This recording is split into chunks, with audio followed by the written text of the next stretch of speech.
aborder le tu qui tue. Bah oui. T'as mordu le copain, c'est pas bien, t'es méchant, t'es vilain, c'est très vilain ce que t'as fait, t'es pas bien, t'es méchant. Mais tu te rends pas compte là, c'est pas possible, t'es énervant quand tu fais ça. Arrête un peu.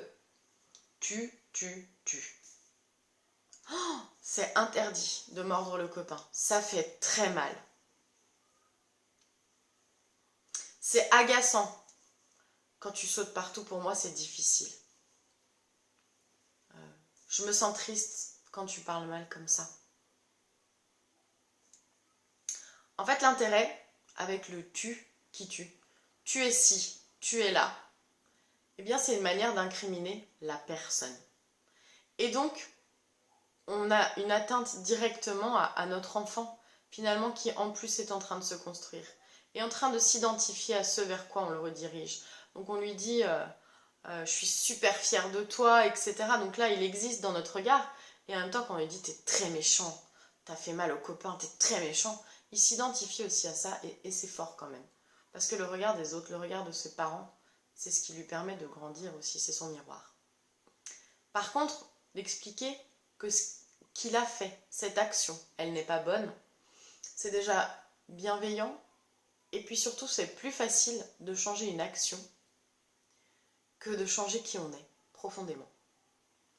Donc, je vous invite à prendre un peu de recul sur votre manière de communiquer, d'éviter le tu qui tue, et par contre, de favoriser, de juger plutôt l'action, c'est, ou alors, tu, mais je me sens triste quand tu me parles comme ça. Là, c'est vraiment renvoyer à ce que je ressens, ce que ça impacte sur moi. Parler de je.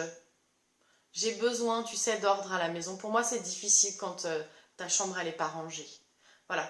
Là, on n'est plus sur critiquer l'enfant, casser, dévaloriser, mais vraiment sur partir sur ce qu'on ressent nous et pourquoi c'est important de ranger les choses, etc.